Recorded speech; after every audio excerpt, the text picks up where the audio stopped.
I'm Chris Moll, I'm the head of film at Creative England. Distribution, whether you're deciding to do that direct or through third parties, is all about getting your product, a film, a game, to the end user, the customer, the person who is going to watch, play, consume, pay for that piece of work. Now, in some senses, that end user will want to pay for it, and in some situations, it may not be appropriate to pay for them because actually you've been commissioned to produce that work, and it might be for a broadcaster who ultimately is offering a free-to-air service, the BBC being the most obvious one. So you have to decide ultimately where you sit in that area. I'm Stella Briley from Electric Sky. I'm the head of acquisitions, and we are a television distribution company based in Brighton with offices in London and Hong Kong. What we try to do is to represent as many rights as we possibly can and exploit them into as many territories and as many different platforms as we can. And that can be terrestrial or cable television, it can be digital VOD platforms, it might be airline rights, it might be DVD rights, but all of these have a worth, and we try and exploit and make as much income as we can for those producers. If you're seeking return for your investors, and that could be public service investors as well as private sector investors, they're going to be driven by, okay, what is the end user's relationship to the product? There's a great analogy I always use, particularly with theatrical filmmakers, is you might say that people want to see your film, but will they go to see it?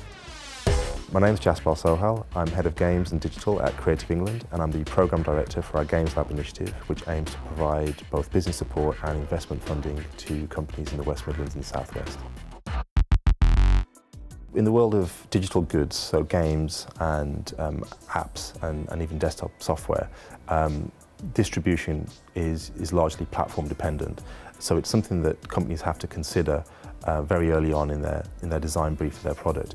One of the most important things in terms of distribution is making sure that your clearances are all in place. It's very important to think about things like music clearances, archive film that may be included in a programme, or any kind of clearances or permissions that you may need from your contributors in order to exploit those rights internationally.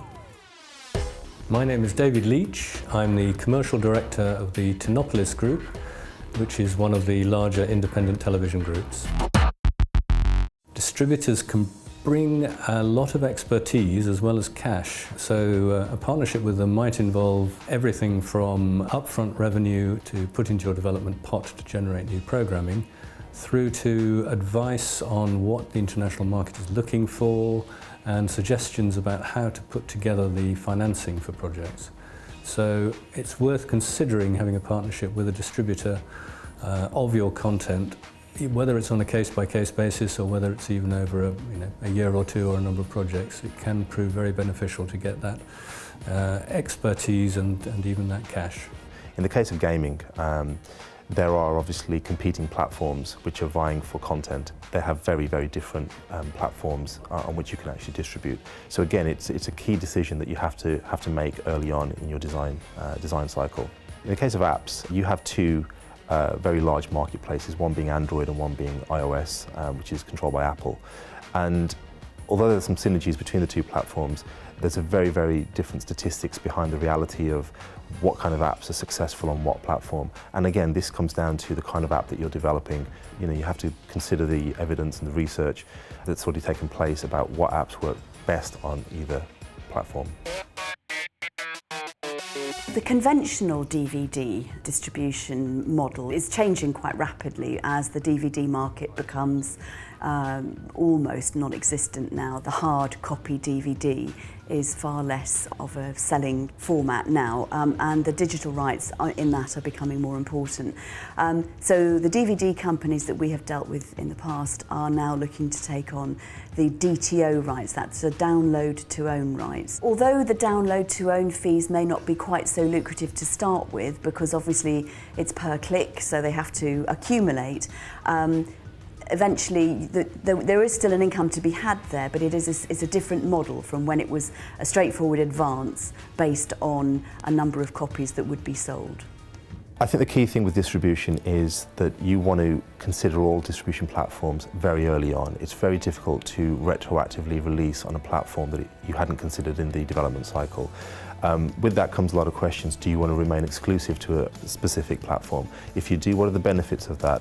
Do you want to be ubiquitous across all devices? If so, then that requires a lot more development expenditure on part of the company. All these different factors you should consider very early on, and that's probably my key advice, is to not think that you can very quickly jump from one platform to the next, because you'll actually find that to be very disruptive in your development cycle.